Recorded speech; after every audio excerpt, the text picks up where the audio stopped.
Felizes, animados? Eu acho que antes de qualquer coisa, inclusive você que está em casa nos assistindo, boa noite para você também. Eu queria que você desse boa noite para quem está do seu lado aí, gente. Dá uma boa noite aí. Talvez não deu tempo de você dar boa noite para o irmão que chegou depois, como a irmã falou aqui.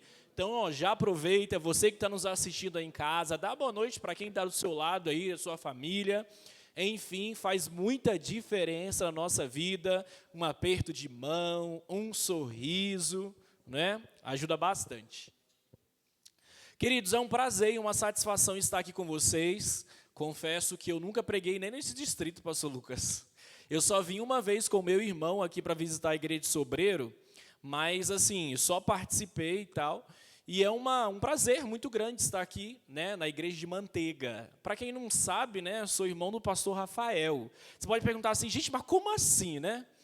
Uma irmã, quando eu cheguei aqui na casa, falou bem assim, então é você que é o irmão do pastor Rafael? Inclusive, vou mandar esse vídeo, por isso que eu vou falar, porque eu sei que está sendo gravado, vou mandar o link para ele. Mas a gente tem duas diferenças. Primeiro, na cor, que não tem nada a ver, né? A gente é irmão de pai e mãe, tá? Não tem, porque a gente confunde, né? Lá na minha família são 2 branquinhos e 2 mais morenos. Minha mãe é mineira, a minha avó é descendente de alemão, então aí teve essa mistura aí, né? E eu disse para a irmã, a gente tem diferente duas coisas. Primeiro, a cor, e segundo, que ele se acha muito. Então, esse negócio não é comigo. Nossa, ela vai brigar comigo. Mas brincadeira, queridos, é com grande orgulho que eu falo que eu sou irmão dele, que é um pastorzaço. Sei que passou por aqui, fez uma diferença danada e hoje está lá em São Paulo. Inclusive, hoje eu falei com ele, ele falou que era para mandar um abraço para vocês, dizendo que está com muita saudade dos irmãos daqui, né? E mais uma vez agradecer. Meu nome é Ângelo, né? Eu sou novinho assim, mas tenho um tempinho aí de estrada. Eu fiquei 7 anos no colégio adventista, fiquei 5 anos no colégio do Ibis, 2 anos no colégio de Cariacica, e tem mais ou menos uns 6 meses que me trocaram de função para ser coordenador dos amigos da Novo Tempo. Então, a gente auxilia os espaços Novo Tempo da associação, a gente auxilia a rádio quando precisa, mas o objetivo principal é cuidar das 25 mil pessoas que estão cadastradas a Novo Tempo aqui na nossa associação. E para a honra e glória de Deus, nós já levamos muitas delas, né, ao batismo, e louvado seja Deus por isso. Agora, queridos, esses 3 dias, né, você que está em casa também, que vai ficar conectado aqui conosco, eu dividi em 3 partes, ok? E essas partes têm um objetivo comum, e o principal objetivo dessas partes é justamente a gente relacionar um pouquinho da teologia com psicologia. Por quê? Porque a forma com que nós enxergamos o mundo, a forma que nós pensamos, vai também trazer mudanças na hora de interpretar a palavra e principalmente divulgá-la ou também o nosso relacionamento com as pessoas. Então, uma forma que eu leio a Bíblia pode prejudicar eu ter uma concepção, uma interpretação correta ou não. Quer um exemplo? Se alguém me decepciona na igreja, né, e me faz eu ficar com raiva, eu vou procurar um texto para poder esfregar na cara do irmão enquanto eu estou certo, e eu vou encontrar. Se eu for com essa concepção para a Bíblia, eu vou achar textos que defendam a minha ideia. Então, nesse final de semana, o objetivo é justamente causar essa relação. E hoje nós vamos começar falando um pouquinho sobre evangelho que transforma. Hoje está uma moda muito grande das pessoas, elas falarem, vem para a igreja do jeito que você está, né? Deus te aceita do jeito que você está. Só que as pessoas esquecem de terminar a frase. Deus, Ele quer que você se transforme e não fique da maneira que você veio, não é? E tem entrado para as nossas fileiras um mundo, né, uma concepção, principalmente no meio jovem, num aspecto muito liberal e, em alguns momentos, até mesmo quebra de princípios. E o objetivo de hoje é esse. Amanhã nós vamos falar, ou daqui a pouco, né, nós vamos falar sobre genética. Como que eu nasço ruim e como que eu posso transformar isso, não é? E no domingo a gente vai fechar com pensamentos intrusivos. São aqueles pensamentos que vêm e principalmente de forma negativa para poder escrachar o irmão. Então nós vamos falar sobre isso domingo, ok? Eu gostaria já que os irmãos aí da sonoplastia colocassem meu slide aqui. E antes de qualquer coisa, eu queria ler dois textos com os irmãos para a gente já tirar algumas conclusões, algumas concepções, e também vai servir de introdução aqui para mim, ok? Olha esse texto aqui, queridos. Se descobre em mim um desejo que nenhuma experiência deste mundo pode satisfazer, a explicação mais provável é o quê? Você está conseguindo acompanhar? É que eu não fui criado para quê? Você entende que algumas coisas, alguns sofrimentos, alguns problemas, a gente só vai resolver eles ou vai ter solução somente na volta de Jesus? Quando nós somos glorificados? Você entende isso? Por quê? Porque nós temos que tomar muito cuidado em achar que quando nós vamos para a igreja, os nossos problemas eles vão ser resolvidos de uma hora para outra. E alguns deles não vai ter solução aqui, agora, enquanto nós estivermos nessa terra. Existe um autor que diz que a teologia da prosperidade está sendo trocada pela teologia das emoções. Como assim, pastor? Antes, a teologia da prosperidade dizia o seguinte, olha, eu vou para a igreja, e se eu levar o meu carro, meu apartamento, minha casa para a igreja, eu vou fazer uma barganha com Deus e Deus vai me abençoar. Essa é a teologia da prosperidade. E segundo ele, a teologia das emoções é mais ou menos assim, ó, eu vou para a igreja e Deus vai me curar da depressão, da ansiedade, das crises existenciais, e eu pergunto para a igreja de Manteiga, e se Deus não quiser? E aí? Lembra daqueles 3 jovens lá na fornalha ardente? Perante a fornalha tem uma frase que me mexe muito, eles dizem assim, olha, se Deus quiser me livrar, Ele vai livrar, e se Ele não quiser? Está tudo certo. Então nós estamos passando agora por uma linha, né, e eu coloquei esse nome, de um cristianismo Nutella. Se Deus não me der o que eu preciso, o que eu quero, eu vou abandonar a igreja e deixar os irmãos para lá. Olha essa outra frase aqui, queridos. Algumas dores e angústias emocionais só serão sanadas aonde? Lê para mim. Só na eternidade. Algumas dores, querido amigo que está nos assistindo em casa, só serão sanadas na eternidade. Enquanto Cristo reinar para sempre em nós e finalmente for tudo em nós. Então aqui nós já aprendemos de que nem todas as coisas da nossa vida, enquanto nós estivermos no lamaçal do pecado, será resolvida aqui. E você precisa entender isso como adventista do 7º dia. A sua vida não vai ser 100% maresia enquanto você estiver justamente num grande conflito e também no amaranhado de pecado. A sua vida, enquanto nós estivermos aqui, nunca será 100%. Então já coloca isso na sua cabeça. Algumas pessoas que entregam a vida a Cristo acham que depois dessa conversão tudo vai ficar mais tranquilo. E eu digo que é pelo contrário. Aí que os problemas eles vão começar a surgir, porque as pessoas vão sair dos braços de Satanás, vão se entregar a Cristo e Satanás não vai deixá-la em paz. Ok?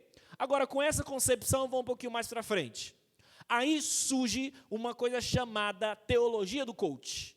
É justamente aquela teologia que eu vou para a igreja muito mais pelo sentimento e a busca por uma bênção do que propriamente a adoração. Agora, creia, queridos, para pensar comigo. Se eu venho no culto de quarta-feira, por exemplo, que é o nosso culto de oração, justamente para poder pegar uma bênção aqui, eu estou vindo para a igreja com o objetivo errado. Como assim, pastor? Abri a live aí da minha casa, estou aqui assistindo vocês e eu quero ser abençoado. Tudo bem, tudo certo com isso. Mas o nosso objetivo principal tem que ser justamente adorar o Senhor Jesus. E a bênção tem que ser de forma secundária e se Deus quiser. E se Ele não quiser abençoar, também está tudo bem. Agora, quantos irmãos, eles vêm para a igreja, assistem a Novo Tempo, assistem cultos, mas infelizmente não tem mais o aspecto da adoração no seu cotidiano. Talvez eu sou adventista 20, 30, 40 anos, eu nunca vi para a igreja e adorei o Senhor propriamente. Vamos falar algumas características de um verdadeiro adorador? Primeiro, não vem para a igreja para olhar a vida das pessoas. Não vem. Não vem para a igreja para falar mal do cantor, do pregador. Ele vem para poder adorar com o cantor, com o pregador e tantas outras coisas. O fiel adorador, quando nós disciplinamos ou removemos alguém na comissão da igreja, deveria ser motivo de lágrimas e não de satisfação. Não é o que tem ocorrido? Vamos um pouquinho mais para frente? Queridos, eu fiz uma pesquisa e no ano de 2022, esses foram os livros mais vendidos do mundo. Olha que interessante, quais são alguns títulos. o poder da autorresponsabilidade, o segredo da mente bilionária, o homem mais rico da Babilônia, o milagre do amanhã, mais esperto que o diabo.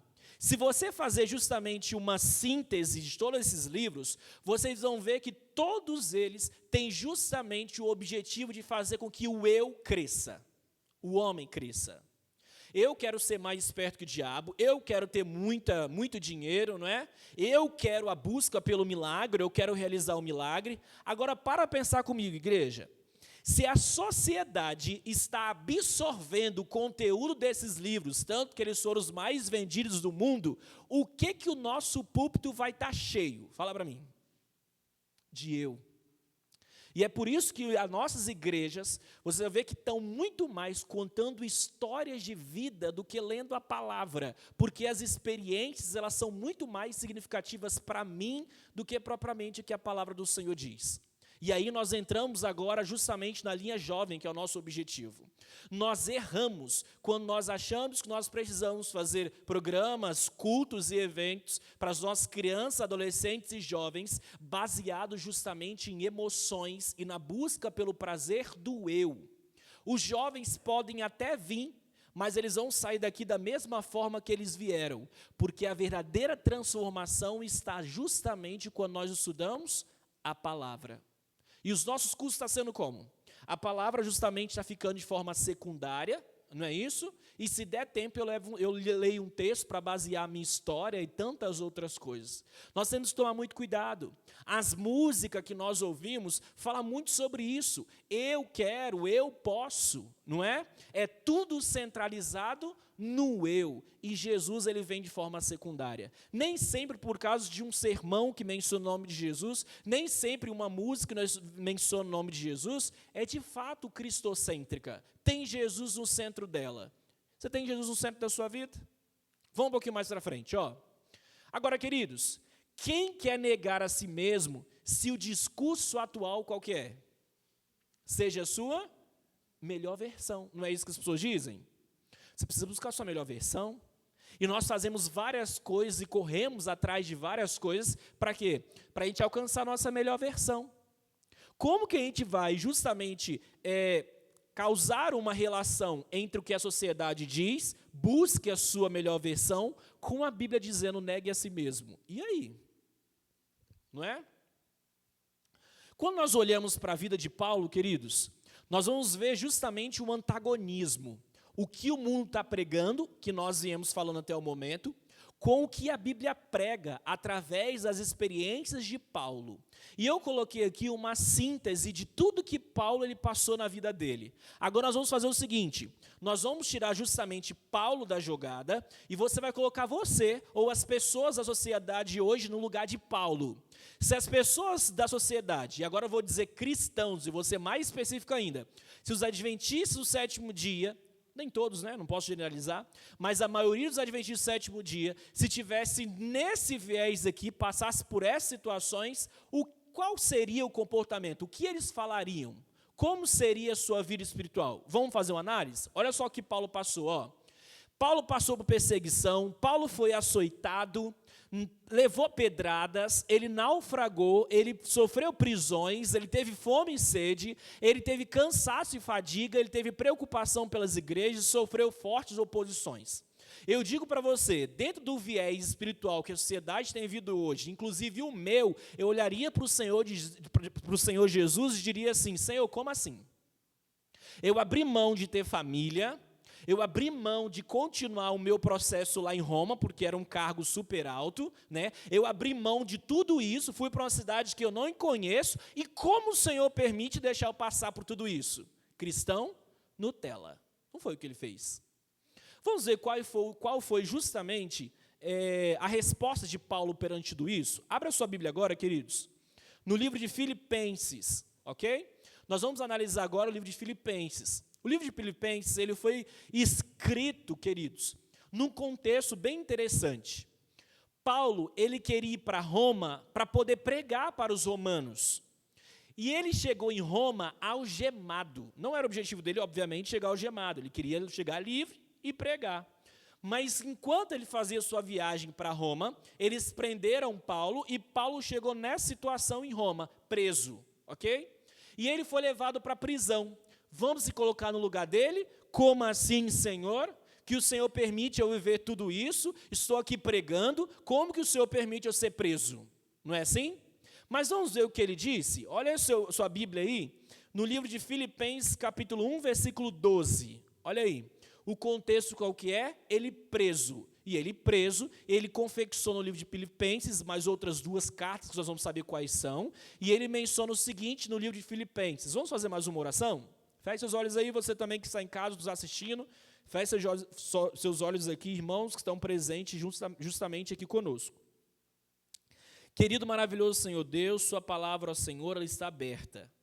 Nos ilumina nesse momento, para nós entendermos aqui o que Paulo, ele declara aqui a carta dos Filipenses.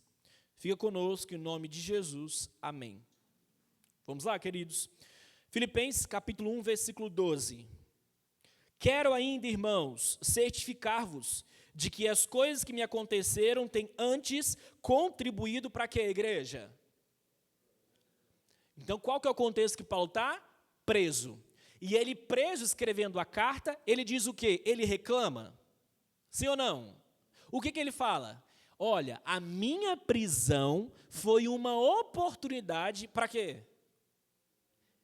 E se eu tivesse o lugar de Paulo? Lembra a relação que a gente fez? Paulo disse assim, ó, louvado seja Deus, porque eu estou preso. Porque através do meu testemunho aqui na prisão, o evangelho, ele cresceu. Que bênção, gente, estou preso, né? Olha a maturidade espiritual desse homem. Só que não para por aí. Olha o que ele continua dizendo, olha aí no versículo 13, ó. De maneira que as minhas cadeias em Cristo se tornaram conhecidas de toda a guarda pretoriana, de todos o quê? Outra coisa, além de então o evangelho crescer, o que aconteceu com a guarda lá pretoriana, que diz aí? Eles viram o testemunho de Paulo e eles começaram a conhecer Jesus devido a isso. Ele está preso. Então, ó, o evangelho cresceu. Inclusive, igreja, não se preocupe comigo não, porque até os guardas daqui que estão me vigiando, eles estão ouvindo falar sobre Jesus.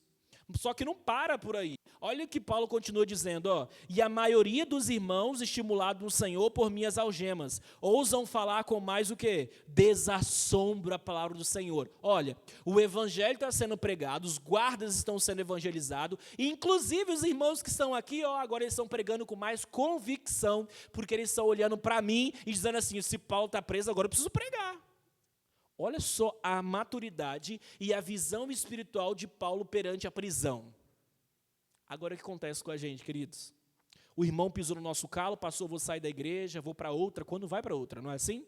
Passou, aquele ano lá eu trabalhei na igreja e algumas pessoas nem me elogiaram, na verdade não tive nem apoio, então esse ano vai ser sabático, não é assim?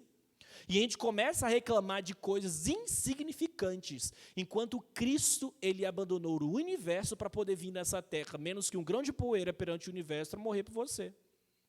E esse homem, no contexto de prisão, ele olha esses 3 aspectos.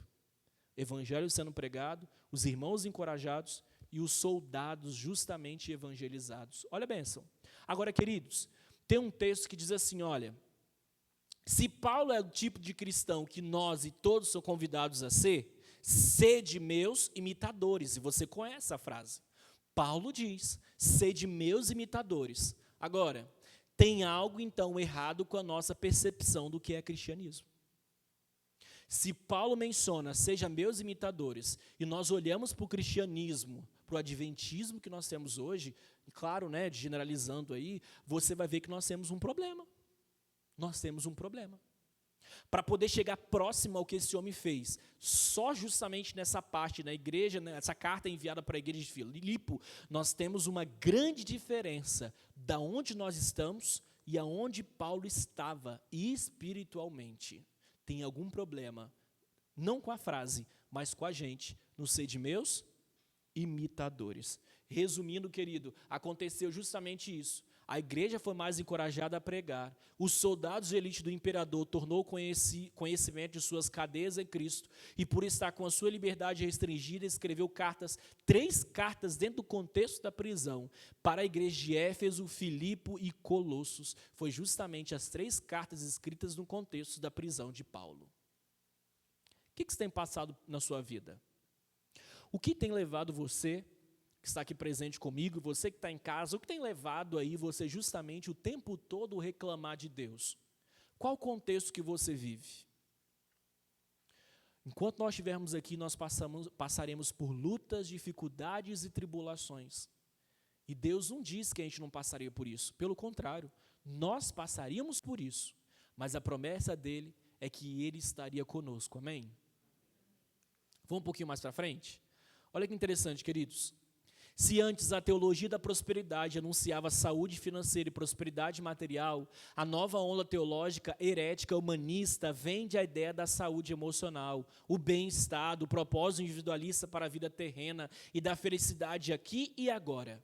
Muitos líderes cristãos e pregadores famosos aderiram ao modelo teológico centralizado na pessoa, no indivíduo e em suas habilidades, ensinando que o homem é o ser do seu destino e o agente unilateral da felicidade, diz o autor psiquiatra Ismael Sobrinho. Agora, olha o que diz o texto de Lucas. Se você quiser abrir sua Bíblia, aí no livro de Lucas, quiser marcar, nós vamos agora olhar com essa ótica, justamente da concepção do amor próprio, da busca pelo eu, da busca pelos prazeres carnais. E aqui nós estamos fazendo uma comparação com a vida emocional, com a vida espiritual de Paulo, aonde que ele tira todos os seus prazeres para fazer o prazer de Cristo. E hoje nós buscamos incansavelmente os nossos prazeres pessoais e deixamos as coisas de Cristo de lado. É essa a nossa concepção. Agora, olha justamente o que Lucas diz no capítulo 9, versículo 23 ao versículo 25. E ele diz assim, queridos: e dizia a todos: se alguém quer vir após mim, negue-se a si mesmo, e tome cada dia sua cruz e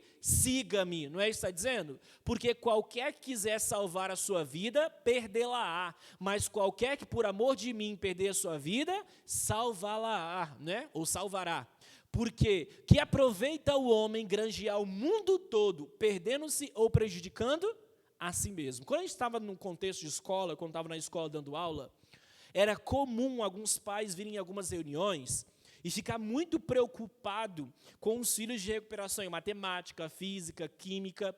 E quando eles ficavam comigo, lá na escola eu pegava pesado mesmo, porque eu entendia que se eles têm condições de aprender física do jeito que eu não sei nada daquilo, matemática, complicado demais, química também sei pouquíssimas coisas, por que na hora do espiritual eu preciso passar pano?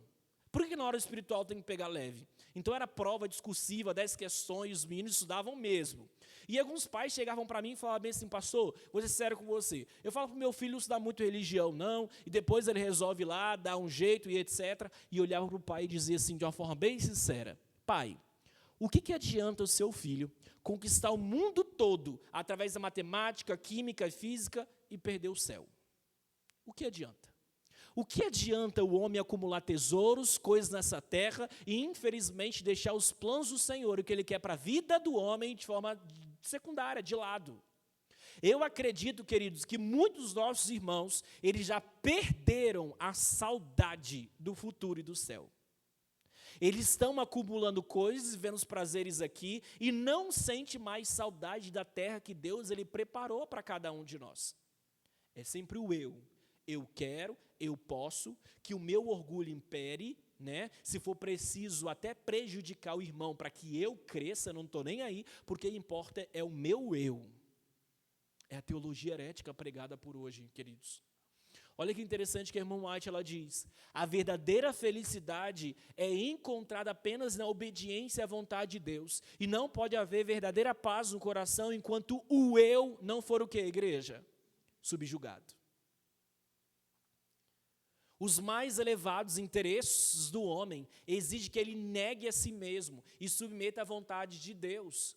Cristo não agradou a si mesmo. Em cada ato de sua vida, ele procurou a glória de seu Pai e o bem da humanidade. Quando o amor de Cristo está no coração, não haverá o que, igreja? Egoísmo, mas o que? Nem busca por vontades pessoais. Onde há abnegação, ali habita Cristo. Isso é muito sério.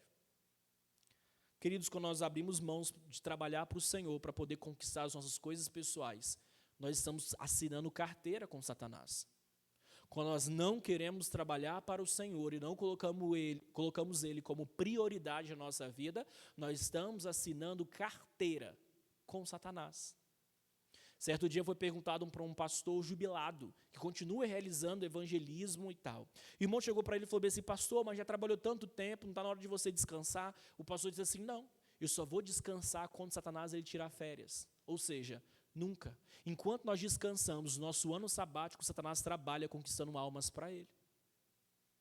Eu levo comigo uma frase que me motiva muito quando eu estou naquele momento de tristeza, que também bate na gente um momento de tristeza, momento de cansaço. Mas uma frase que eu ouvi, eu sempre carreguei comigo, né, é aquela assim: se Cristo ele não voltar na minha geração, eu quero morrer com a certeza de que eu fiz o meu melhor para que isso acontecesse. Para que isso acontecesse.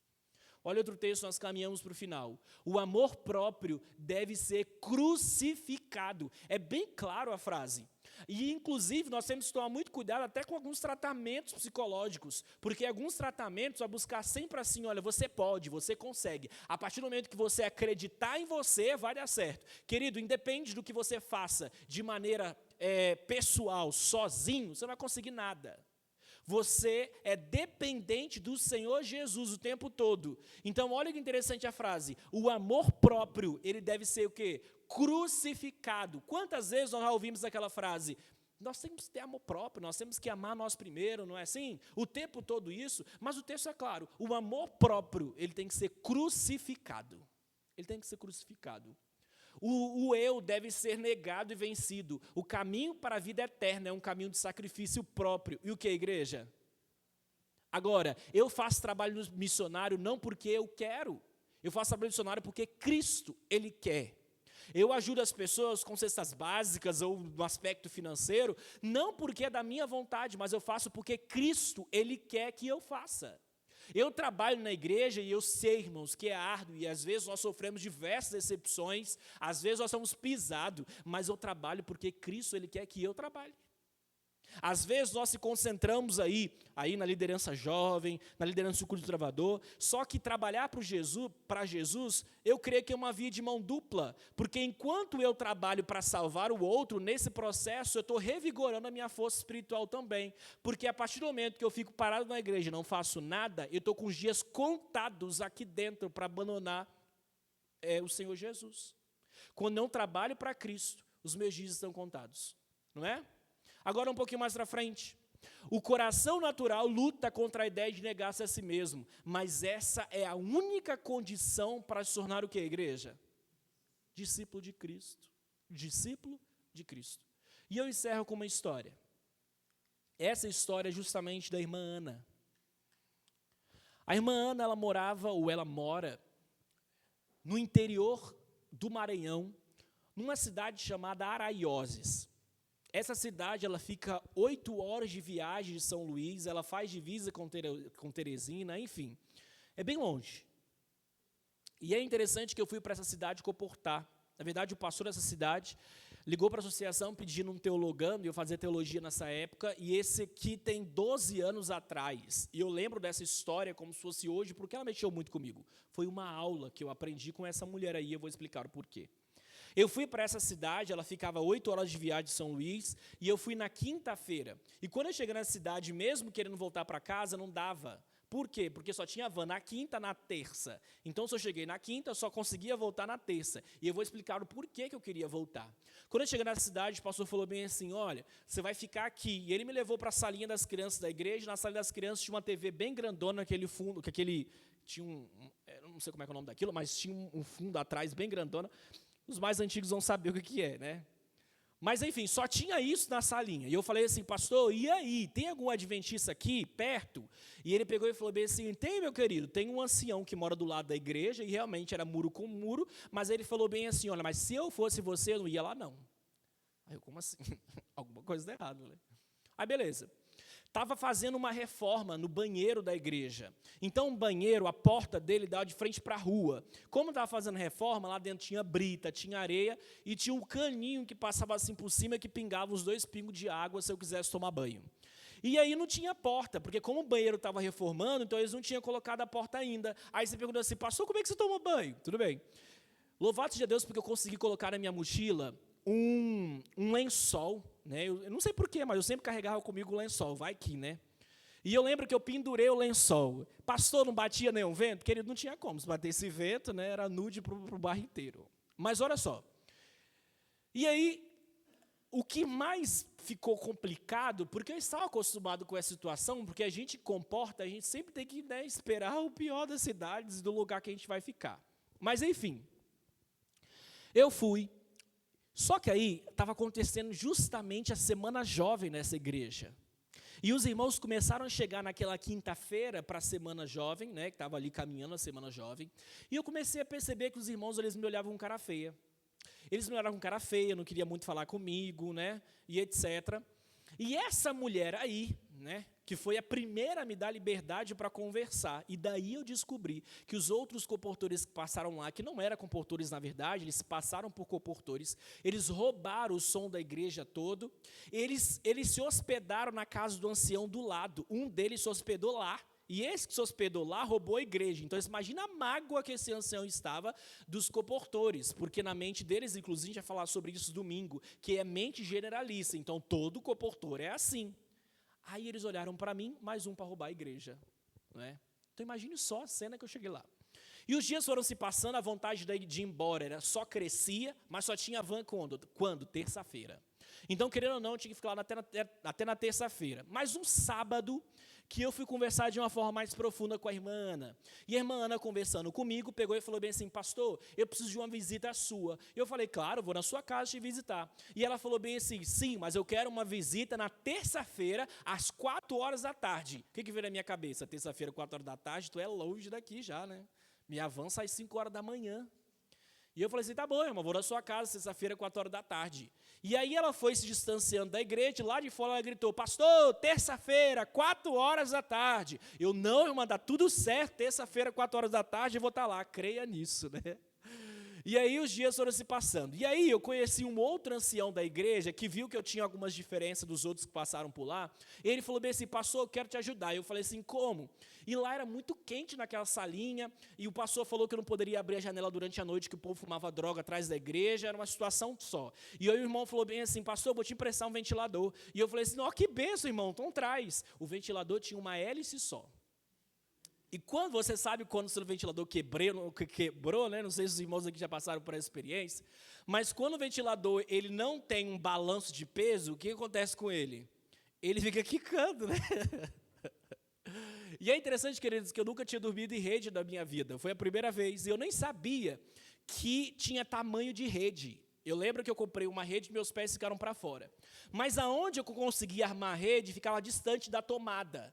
Então, assim, eu conseguia armar a rede no caibro da casa, né, lá da salinha das crianças, a tomada ficava longe, o ventilador só tinha uma hélice que estava quicando a noite todinha, e o vento que chegava para mim, que estava distante, era mais ou menos assim.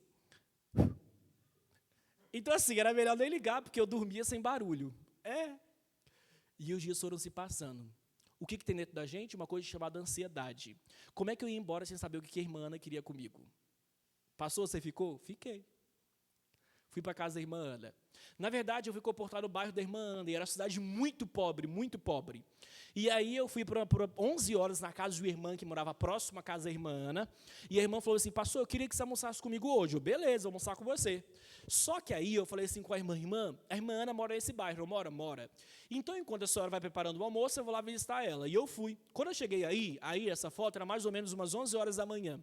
E não tem quando você chega na casa de alguém e a pessoa não quer responder, tipo de capixaba que não gosta de visita?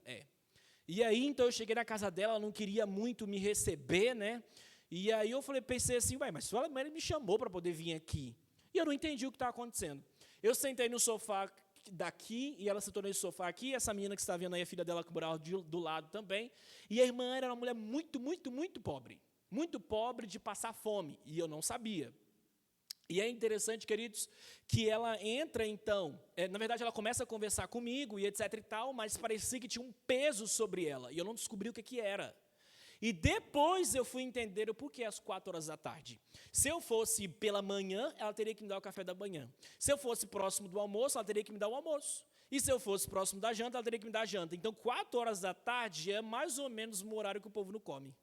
Né? Então eu vou chamar ele às 4 horas da tarde. E eu entendi, a ficha caiu. E eu falei bem assim, irmã, eu preciso ir embora logo. Por quê? Porque a irmã me chamou para poder almoçar, então a gente tem que terminar logo a nossa conversa aqui, e aí foi que tirou o peso das costas dela. Depois que eu disse isso, o que ela fez? Ela entrou lá dentro da cozinha dela, que é essa parte ali de trás, e ela trouxe algo que os maranhenses conhecem como chá de burro, que é justamente o canjicão nosso. Queridos, eu não sei quanto tempo aquilo estava na panela, mas quando eu comi aquilo, não tem quando se parece comer uma pedra que bate no seu estômago que chega a reclamar? Era isso, mas era o almoço dela e ela me deu. E ela pegou e falou bem assim, pastor, o que você tem na mochila? Quero conhecer. Só que antes disso, o filho dela chegou, que é esse daí.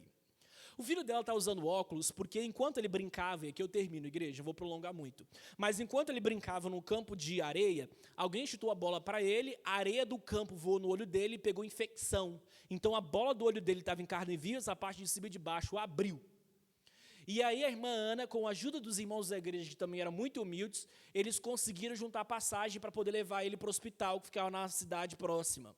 E aí, chegando lá, o médico passou 5 colírios para eles, e cada colírio custava R$150. E ela tinha que comprar pelo menos um para dor, para esse menino conseguir dormir. E é interessante que ela pedia na rua, porque os irmãos não tinham condição de ajudar ela. E ela tinha conseguido juntar R$150 para comprar um colírio. E ela pegou e falou bem assim, pastor, o que você tem aí? Eu falei assim, tá bom, eu vim aqui trabalhar, né, para poder vender livros, para poder angariar dinheiro para a faculdade e tal. E ela falou bem assim, me mostra. E eu comecei a mostrar sem pretensão, né? Então tem esse aqui, tem esse aqui. Eu não sei se você já comportou ou comprou livro de comportou. Tem um livro chamado Sucos e Shakes. É o livro mais caro que a gente tinha. Ele custava R$198.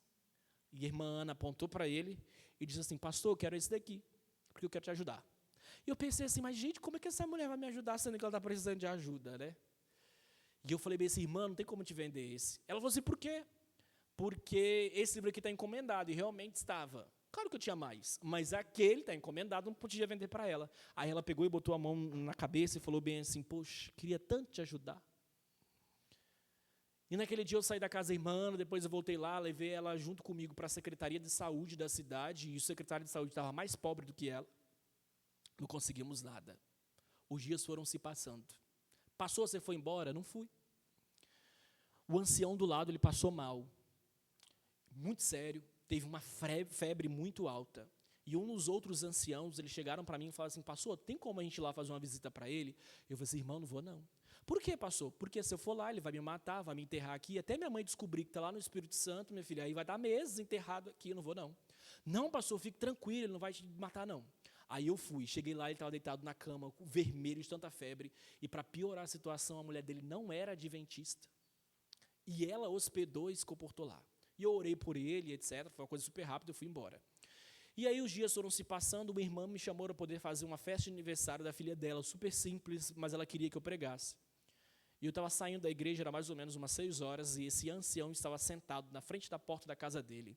E aí eu tentando não trocar olhares com eles, né, que vai que... E aí eu estava saindo, e ele falou assim, pastor, eu quero falar com você, chega aqui. Eu falei, pronto, é agora, né?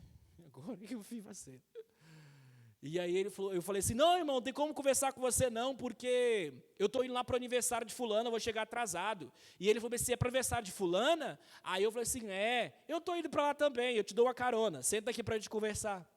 Aí ele foi lá dentro, pegou a cadeira, botou lá da cadeira dele e falou bem assim, pastor, eu queria te pedir desculpa, porque você merecia um tratamento muito melhor. Não sei se você sabe o que aconteceu aqui na igreja, ele começou a contar a história, e ele falou bem assim, mas você merecia um tratamento melhor, coisa que eu não te dei. Naquele momento, queridos, eu entendi o meu propósito naquela cidade, que não era vender, não era Era para poder limpar o nome da Colportage, que é uma obra missionária que a Ellen White fala que os livros brilharão nas instantes das pessoas. Eu fui encontrar o pastor novamente no último dia que ele estava lá, depois de um mês. Pastor, você ficou um mês aí, um mês. Um mês cumprindo o propósito do Senhor Jesus, que eu acreditava ser. No último dia, eu encontrei a irmã Ana, e aqui nós finalizamos a história. A irmã Ana estava participando da missão Caleb, que o pastor estava fazendo na cidade que eu estava. E eu fui para se despedir, porque naquela madrugada eu ia embora, que não tinha como mais adiar, porque a matrícula da faculdade estava chegando ao final. E a irmã Ana, naquela noite, quando o pastor fez o apelo, terminou, fez a oração, estava indo embora, ela segurou no meu braço e falou bem assim, pastor, agora você não me escapa, eu quero comprar um livro seu. E eu falei assim, e agora? E eu olhei na minha mochila, tinha um grande conflito. E eu falei assim, irmã Ana, tem um grande conflito aqui, quer comprar? E ela falou bem assim, quero te ajudar. E aí a irmã Ana me deu uma nota de R$50, e louvado seja Deus, porque eu enfiei a mão no bolso, tinha 2 notas de 20, então eu consegui dar o troco para ela. Eu não consigo descrever a felicidade dessa mulher em ter me ajudado. A irmã Ana, ela passava fome, literalmente, só que eu nunca olhei para ela com tristeza. Eu nunca vi ela com um olhar de tristeza, queridos. Era sempre assim, sorrindo. E você vê que nas 2 fotos ela está sorrindo também. Ela contava testemunhos sorrindo. Sabe por quê? Porque ela estava preocupada com o hoje, com o agora. Amanhã Deus pertencia. Eu vou fazer o que me cabe hoje. O que Deus ele quer que eu faça hoje? E talvez no coração dela era me ajudar naquele dia. E amanhã, se não tiver comida, tudo bem. O que eu quero é estar de bem com Deus e fazendo o meu propósito, o meu objetivo, que é ajudando as pessoas. Esse era o propósito da irmã Ana. Sabe o que eu tive ali, queridos? Uma aula de Bíblia com uma das pessoas mais humildes que eu já conheci na minha vida. E sabe que eu olho para essa história e lembro? E reflete a mim? Eu precisava ir para lá. Eu precisava ser lapidado. E ter tido uma aula com uma das pessoas mais humildes que eu conheci, que era a irmã Ana. Pastor, e a faculdade? Eu saí da faculdade, queridos, devendo R$7.000. E quando eu voltei para São Luís, faltava uma semana para fechar as matrículas. E eu estava prestes a trancar o curso e voltar para casa. Não sei se meu irmão em algum momento falou com vocês, mas meus pais não são adventistas. Eles são campeões de forró. Como que eu vou chegar agora para eles, falar assim, pai, eu voltei para casa porque eu não consegui dinheiro, ele ia perguntar assim, por que a igreja te ajudou a se manter lá? É o que ele ia falar. Ia criar talvez mais receio ainda de vir para a igreja. E aí o líder da campanha chegou para mim e falou bem assim, Ângelo, eu vou te botar numa cidade chamada Altamira, e você comporta nessa última semana lá e vê o que você consegue, quem sabe acontece um milagre com você. E eu fui. Quando eu cheguei na cidade de Altamira, o bairro de Altamira, que ficava em São Luís, eu fui na igreja no sábado, e a igreja estava cheia. E eu descobri que eles estavam fazendo uma festa naquele sábado para um comportor, que comportava 34 anos. E eu pensei assim, o que eu estou fazendo aqui? Esse homem já vendeu até para as pedras da cidade, eu vou vender mais para quem? Só que quando eu, apertando a mão dos irmãos, eu estava triste, já convencido de que eu tinha que trancar o curso, eu apertei a mão dele, e ele olhou para mim, e falou bem assim, você faz teologia, né? Aí eu falei, sim. Eu quero que você vá na minha casa amanhã às 6 horas. Eu vou te mandar um endereço, e eu quero que 6 horas da manhã você esteja na minha casa. Eu não conhecia aquele homem, mas a esperança é a última que morre. E 6 horas da manhã eu estava na casa dele. Quando eu cheguei na casa dele, irmãos, ele tinha feito uma mesa com várias coisas para a gente comer, tomar café da manhã junto. E nós começamos a trocar conversa ali, e ele perguntou assim, quanto tempo falta para você voltar para a faculdade? E eu falei, 1 semana. Aí ele falou bem assim, 1 semana? É 1 semana.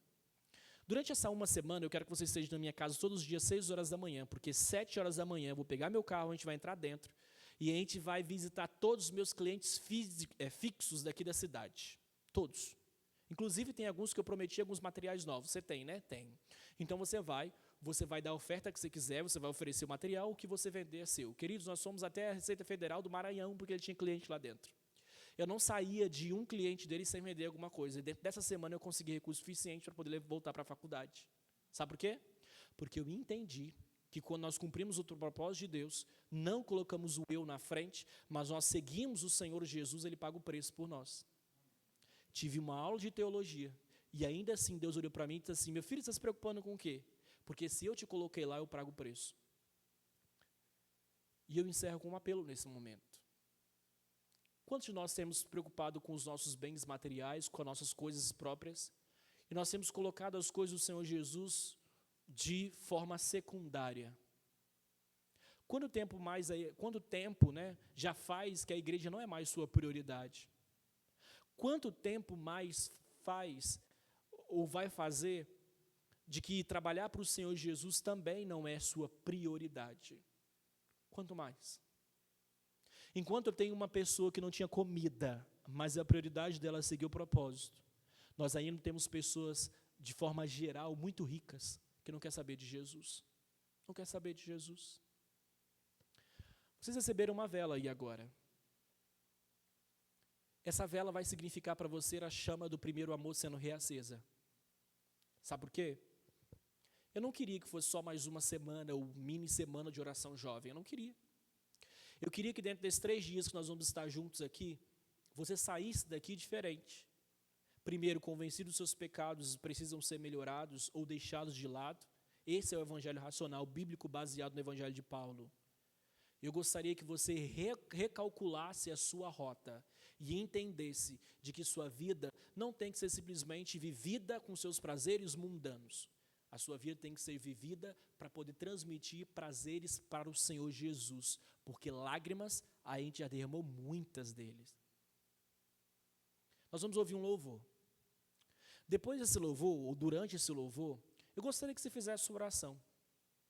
Você sabe os pecados que precisam ser vencidos. Você sabe as coisas ainda que têm distanciado você dos caminhos do Senhor Jesus. Você conhece. Entrega a sua vida nas mãos do Senhor, sabe por quê? Porque a partir desse momento, Ele te entrega uma página em branco para você escrever uma nova história. E essa nova história, ela só vai ser feliz se ela terminar ao lado de Cristo Jesus. Ouve esse louvor, faça oração, você vai ficar de pé com a sua velhinha e depois nós vamos prosseguir com a liturgia.